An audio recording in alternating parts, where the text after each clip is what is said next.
All right, back on the Young Turks. Now we've decided to skip ahead to our sports segment, and you know what's coming up? The TYT Fantasy Football Championship. Just count. All right, 4 teams have made it.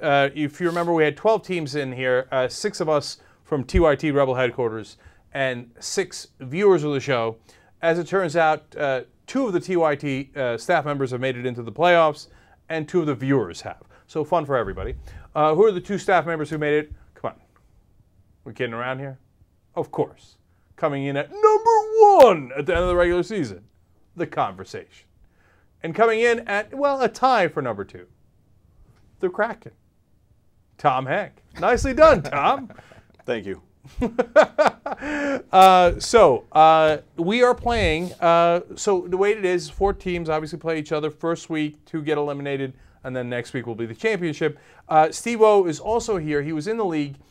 His title was the Sister Warriors, which is questionable. Okay. and unsurprisingly got mauled. But the reason he's here is he's going to be a neutral arbiter of which team is more likely to win in the playoffs. Okay? So, now Tom and I are not playing each other the first week. As the number 1 seed, I will be playing the number 4 seed. The number 4 seed is Armenian Tigress. Her real name is Stella, and by all accounts, she will get slaughtered this week. Here's her teams. Okay, now she had Matt Cassell on there of Kansas City, but he's hurt. So she's now going to go with John Kitna. And then his team is, her receivers are Fitzgerald and Mike Wallace, which is okay. Running back is LaShawn McCoy, pretty good. Steven Jackson, that's okay. Gronowski is the tight end, okay. And then her flex player is Marshawn Lynch. Okay. Now we go to my team, The Conversation. The overwhelming favorite to win, Michael Vick. Who let the dogs out? No, okay, all right, calm down. My receivers are Dwayne Bowe and Calvin Johnson, overwhelming. Only matched by my running backs, who are more overwhelming, Arian Foster and Chris Johnson. Chris Cooley's the running back. There, my flex position is Fred Jackson. But what that doesn't show you is my insanely deep bench. I still have the 2 Pierres, and I might go with either one of them, either Pierre Garçon, maybe coming in for Dwayne Bowe, or Pierre Thomas for the elbow from the sky, coming in for Fred Jackson. And I'm not even talking about Mike Goodson or Vincent Jackson. I don't know who to start. They're all too good. So, Mr. Neutral Arbiter, Stephen O., who appears to be the favorite here? Yeah, it's over. O-V-A-H, OVA. The Conversation. I mean, it's not close. You're going to beat her by 20-plus points. All right, so let me ask you this. Let's have fun, because I'm trying to beat her by 30. So should I go with the Garçon? Should I go with Pierre Thomas in place of Fred Jackson or Dwayne Bowe? Dwayne Bowe has been a monster, actually number 1 ranked receiver in the league, but the last couple of weeks have been totally schwang-wang-wang without Matt Cassell. It's Matt Castle. He has appendectomy, so they say he's going to play, but he may not play. If he does not play, you've got Brody Coyle, who is 0-10, has never won a game in the NFL. Terrible. So go with Garçon. So go with Garçon. Who lit it up last week. Yeah, if Castle plays, you go with, you know what, you still might go with Garçon. Yeah, but Garçon can screw you. I don't know. It's a little questionable. So Pierre Thomas, unfortunately, playing against the Ravens. Should I throw him in? No, Pierre Thomas is done. Keep Fred Jackson. He's a very good player for the Buffalo Bills. He catches, he runs, he scores all their points. He's good. Okay. Hey, by the way, can I just rub it in a little bit, Tom?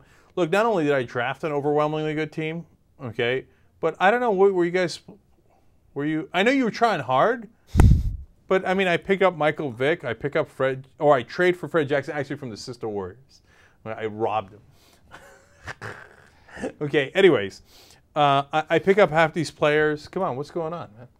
Well, look, we'll get to my team, but I traded for Adrian Peterson, Matt Forte, and Darren McFadden for Adrian Peterson. And I picked up Jacob Tammy, who's now the best, now that Gates is hurt, he's the best tight end. That's actually a bad trade, it looks like, doesn't it? Yeah. You know, because we gave Tom a lot of crap for that trade, right? Because we thought, oh, you rooked somebody, but now you have Adrian Peterson and you gave up McFadden and Forte. Actually, it turns out schwang, wang, wang. Yeah, McFadden is fantastic. Really? He's been up and down the last few weeks. No. No, For 2 weeks he was Chuang Wang Wang, but the last 2 weeks he's been back to phenomenal. Well, 2 weeks ago, Adrian Peterson had 3 touchdowns and blew up. So okay, let's talk we'll see about what happens. Tom's team because this will be fun if he loses. And I can't wait to see because this is a close game, right? These are the 2 and 3 seeds. The Kraken it has Phillip Rivers, great quarterback. Reggie Wayne, obviously great. Kenny Britt, yeah, already a Chuang Wang Wang in there. At home against Houston. Sure. Adrian Peterson, obviously fine. Jamal Charles should kick St. Louis's ass. We'll see. They don't play him enough. Jacob Tammy, obviously fine. Mike Williams, another Chuang Wang Wang. I don't know. He's the flex spot. Malcolm Floyd was inactive, so I couldn't start him. And then you see I have Steve Johnson at Miami, Owen Daniels at Tennessee, or Sidney Rice at home against Chicago.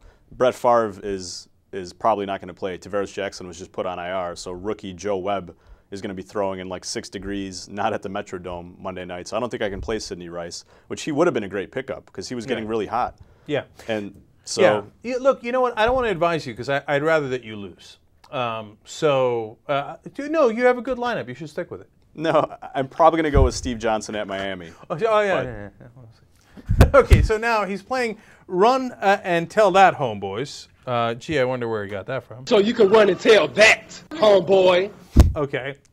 Maurice Mac Bradford. And Mac's team is Tom Brady, great. Andre Johnson, great. Deion Branch, up and down, but could deliver. We'll see. Mendenhall, great. Brandon Jacobs, surprisingly good.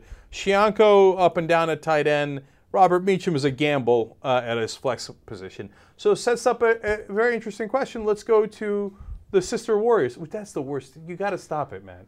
You got to pick real names, okay? Not like, I have 3 daughters. It's not time for that, man. It's rotis. You got to, you got to give Tom credit on that. I mean, some of a bitch picks a name like the Kraken, Well, this league was fixed. You guys purposely scheduled the draft when I was on a flight, so I couldn't draft. Sure. Otherwise, I'd be taking all of you suckers down. Sure, of course. You could have, would have, should have. Anyway.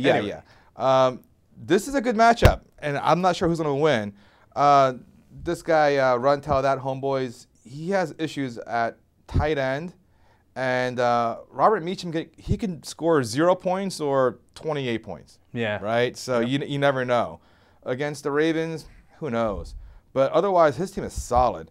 And Tom, your team is good, except Kenny Britt, I don't know. You know he's totally healthy now, right? And that and then when you had him on your team, he was putting up easily 100 yards every game. He scored a touchdown 4 out of 5 games. Then he got hurt, came back last week. Now he's healthy. He's at home against the 31st ranked pass defense in the NFL. No, you should definitely keep him. No, I definitely am. Yeah, I would. I don't know. That's a weak spot. All right, I have. I'm going out on a limb. I have a prediction. I'm going to call it for. So you can run and tell that, homeboy. I'm calling it from the Homeboys. Wow. Oh, there, I said knife in the back. And an upset. I'm saying the Homeboys meet me in the championship game. So I agree. I agree. 2 out of 3. 2 knives in the back. Yeah. 2 knives in the back. It's knives. Look, you cannot you cannot let this guy win. Whatever happens, Cenk will be unbearable. If he wins this league, he's unbearable now. He's unbearable. The playoffs haven't even started yet. I'm a sore loser, but I'm not a sore winner like this guy. So no, I'm rooting for this. I'm rooting for the Armenian Tigress. She has, I don't know, her team is kind of weak. I think her receivers are just whatever. But with these receivers, you never know. She could have the one lucky week and take you down, and then she'll lose the next week to either Tom or to Maurice. All right, listen, to wrap this up, I'm the heel, okay? And I'm the heel in all fantasy leagues that I'm in, right? I'm Rowdy Roddy Piper, okay? So that's why it's fun to root against me. Oh, if I win, no, you guys are in trouble. Oh, I'm gonna bring it, man. All day, all week, all year. Hey, Tom, how'd that league work out for you? Go. Hey, watch this. Kraken, Okay. So are you going to root for Armenian Tigress? Of course, any decent human being has to root for Armenian Tigress to beat my loudmouth ass. Okay, here's the thing. Here's the inside scoop. Now, Tom cares immensely about this. I think he spent more time on this than actual work at TYT. So if he loses, if he goes down, okay, in the first round, I don't know. He's gonna be a mess, a weeping, teary mess. Devastated. Devastated. I'm gonna have to take yeah. a sick day, Cenk. I'm gonna have to take. But a sick I'm not day. sure what's worse for Tom, to lose in the first round or to lose in the finals against Cenk. Right? And I have to go down again. He's the evil empire. He's Darth Vader and the Emperor of Star Wars wrapped into one. Like, you can't root for him. It can't happen. Resistance is futile. All right, so let's see what happens. Now we're having fun, right? All right. Good luck to everybody except Armenian Tigris this weekend. Of course, I personally am rooting for your destruction, although you've had a very good season up to now. Nicely done. All right, we'll tell you what happened next week. Young Turks. But I knew for sure that one guitar